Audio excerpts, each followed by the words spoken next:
So if you think about that particular use case and the business objective of streamlining the communication, I mean, every business does that, whether you're raising money or you're going in front of a decision-making committee for the first time, and you need to explain either your company, the product or service, what you do or something, rather than getting up there and talking and people are going to turn off. Nobody interrupts a video and everybody stays focused. Your business's success depends on relationships with customers, relationships with employees, and relationships with stakeholders. What do they all have in common? They're all human. Because no matter if your business is B2B or B2C, it's really H to H, human to human.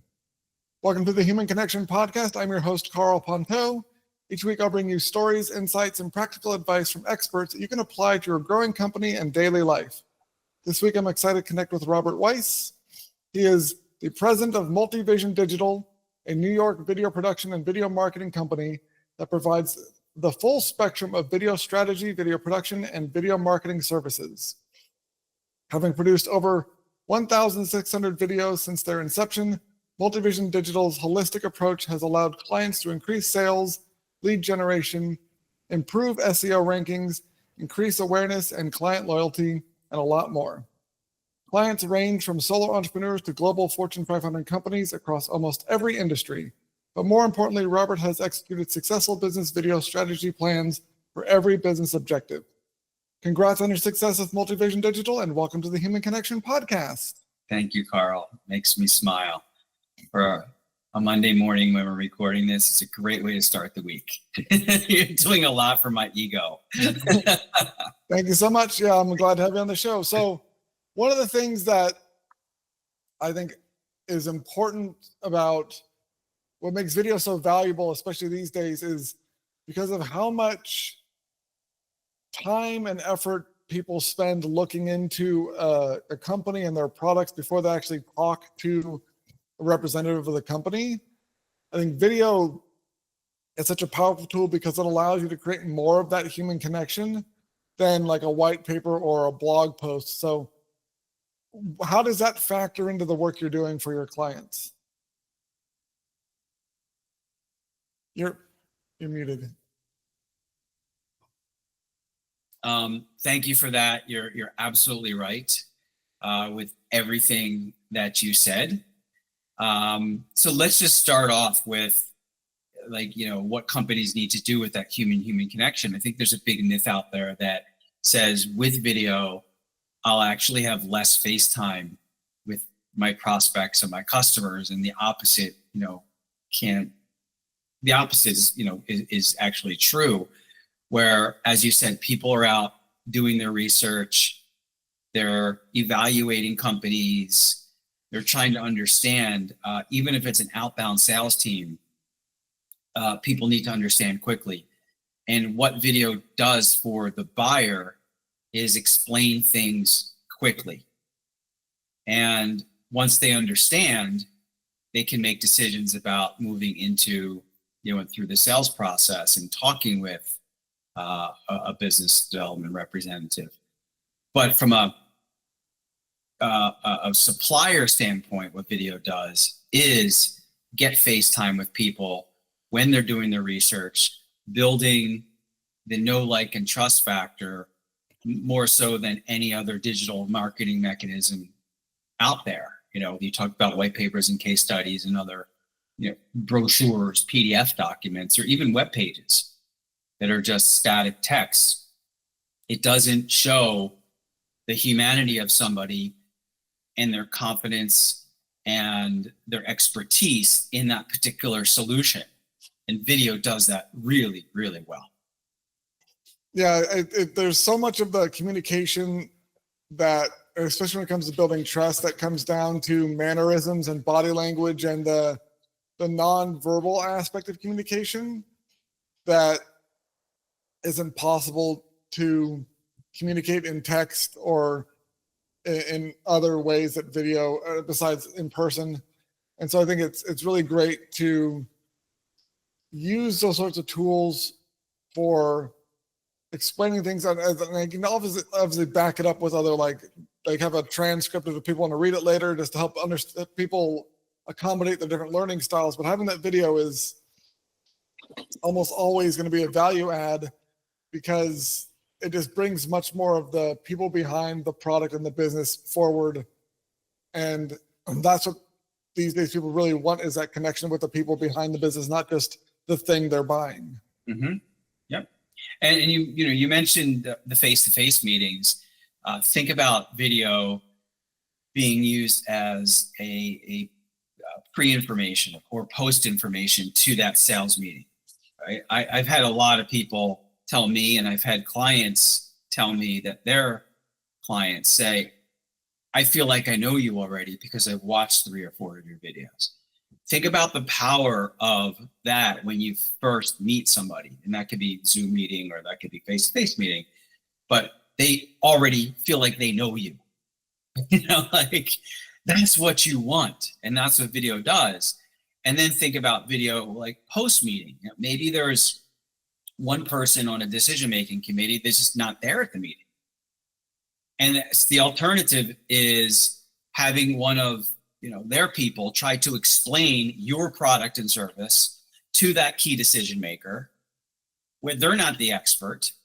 But if you had a series of videos, then you literally are talking to that key decision maker in the language, the professionalism, like everything that you want to communicate, without relying on that internal person that may or may not know your solution. Yeah, and it definitely is more accommodating for, especially if you're trying to get like a team of people to make a decision. They all have different calendars and priorities and obligations. So having video allows for you to meet them where they are in a way, and they can engage with the content when it best fits their schedule, their preferences, instead of trying to have to have everyone in the same room on the same Zoom call or in the same physical space to move things forward. Mm-hmm. Well, I mean, I think any digital marketing asset potentially does that, whether it's a brochure, a PDF, white paper, or web page. I think that because it's digital and accessible, that particular prospect can get that information. But what separates video is that humanity and the interaction and the engagement factor, and seeing that person from that company talk and communicate, or it could be 2 people, right? And not be perfect, but be a professional. And I think this is another myth I'll just jump into for a second. If people are considering doing video, is you do not need to be perfect. You're not an actor. Right now, we prepared for this discussion, and we're repeating a word or going slow, and but we're getting what we need to out. And that's what professionals do all the time. They don't do it perfectly. So that adds a lot of credibility and transparency to the buyer, knowing that that person's not perfect, but they know their stuff. And at the end of the day, I don't care what you look like. People are going to buy from you because you know your stuff, and you give them the confidence. And that's what video does above and beyond any other digital marketing asset.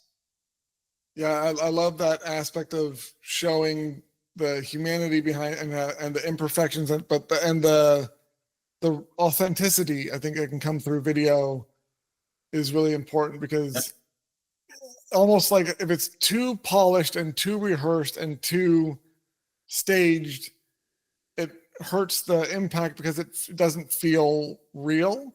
So if you're trying to really, so I love that suggestion of having a few ums and uhs or pauses or mistakes, or just not having it be super overly polished, because it does show people that you're human like them, and that does end up building that know, like, and trust factor quicker. Yep.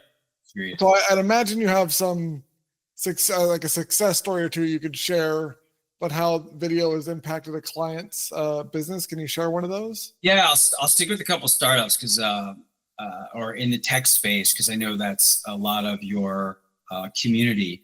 And I'll start with the early stages. We had a company that they were pitching VCs, and they had a deck. And imagine it's your turn out of 10 or 15 companies that day, and you're just PowerPointing people to death, and people are looking at their phones and they're not really engaged. Well, we got them a video within 4 months after delivering that video to them. They had $480,000 in the bank. And Peter, who the owner, he said that video is able to streamline communication. So rather than going through 5 or 6 or 10 slides of this is what we're going to do, he showed the 1 and 27-second video and was able to jump to page 14 of the prospectus, which was like the meat of what everybody needed to know. So if you think about that particular use case and the business objective of streamlining the communication, I mean, every business does that, whether you're raising money or you're going in front of a decision-making committee for the first time, and you need to explain either your company, the product or service, what you do or something, rather than getting up there and talking and people are going to turn off. Nobody interrupts a video and everybody stays focused. And one of the beautiful things about video is that it gives the most amount of information in the shortest amount of time. So 1 minute and 27 seconds or 1 minute, 2 minutes, that video can really give a lot of information. And the second use case I have is with a product. This tech company has a new product. It's innovative. Nobody really understands it because it's new. So what they did is they did one high-level overview video that high-level explained the product, the benefits, the use cases. And then what they did is they envisioned the top 3 or 4 questions that most people would have. And they included that on the web page. So when somebody finally looked at that overview video, ultimately they're going to have questions. So these 4 questions started to answer some of those questions that they had to further inform and educate and build qualified leads. Why? Because now they understood the high level and they got some of the common questions answered. And that was a hugely successful campaign for that. Yeah, I can see how combining the video on the landing page with those frequently asked questions, having those answers right there, helps streamline the buying process, because people see how you're anticipating their needs and thinking about what they're likely to be wanting to know next after the video. And it really shows not just the understanding of the product, but also the people you're trying to connect with, which is really important. Yep. So 2 great case stories. What would you say some of the biggest mistakes people make with video are, and how can they avoid those? Wow. There's so many. I've seen lots. First of all, don't think that you're going to be perfect the first time, and don't let that stop you. Video is a marathon. It's not a sprint. Think about all the products and services that you have web pages for, or industry use cases that you have on your website. Eventually you should have video for all those pages. Thought leadership, SEO, email nurturing. Like, there's so many different things that you do as a marketer to create content for. How do you start to create content that happens to be video for all those business objectives? That's a marathon. And if you really haven't got started in earnest, then it'll take you 1 year to 2 years to kind of understand that whole entire process. So get started. Don't wait because, oh, we're not perfect, we're not going to do it. The second thing is with a lot of companies, I see that they need a script, and or they're talking off camera like this, right? When I speak to people in person, I look at their eyes. Right? I don't have a script. Are we prepared today? Yeah, we did some preparation, right? Most people listening will go into a meeting with a game plan. So when you do video, that doesn't mean not to be prepared, but don't have a script. Put your bullet points down and just talk like you would in front of somebody as a prospective customer. Again, not being perfect. So those are two. And I think the third one is not having a plan to market that content. So advertising content, SEO lead generation, product launch, sales enablement content. In the non-video world, all of those three examples would be distributed in different places. And that's the same with video.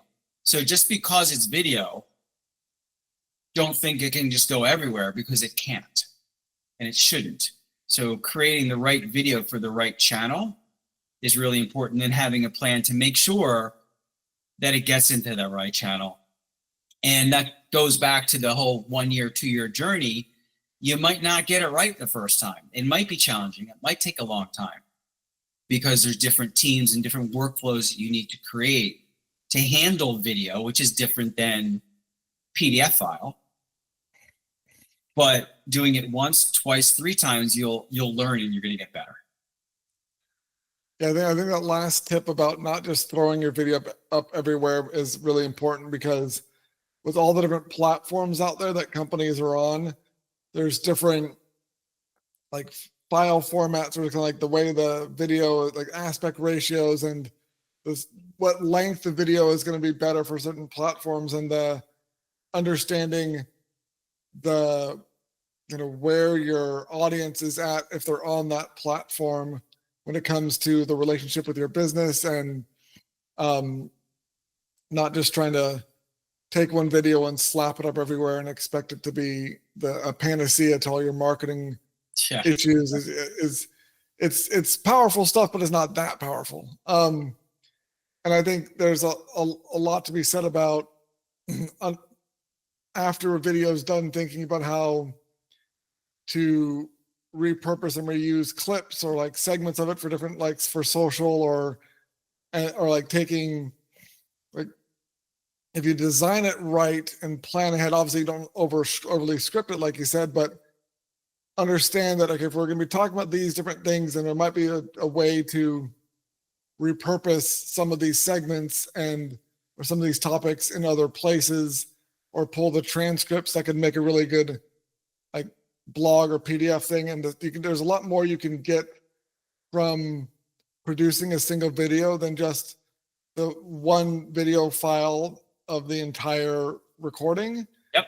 And so it's compared to like if you do like a LinkedIn post, like there's not much necessarily you can extrapolate from that without having to create a lot more content. But with video, because it's such a big piece of content, there's a lot more you can, kind of like the using all the parts of the buffalo kind of idea, where there's a lot more you can get from producing. You can repurpose and reuse. That being said, I guess this is another mistake. Just don't think you can do it. Plan for it, right? And make sure that you have processes in place so it hits those messaging goals. And again, this comes into the entire cycle of video. It's not just the cameras and the equipment. It's the before, the strategy, the planning, the execution of the production, the post-production editing, multi-purposing that content from a file standpoint, distributing that content and doing it over again, a couple times. And it doesn't take a lot. It just takes some effort. And a lot of people just have not done it at all. Yeah. And it's something that, like most things, the first time you do it is really scary and difficult, but once you're going to get through it and see the results, you go, oh, that wasn't that hard, and we're getting a lot of benefit from it. I can't believe we didn't do this earlier. And then you'll be hooked. So, well, thank you so much for connecting with me today, Robert. If you enjoyed this episode of the Human Connection Podcast, please leave a review, and share it. If you'd like to connect with myself or Robert, check out the links in the show notes. And remember, no matter if your business is B2B or B2C, it's really H to H. human to human. Happy connecting.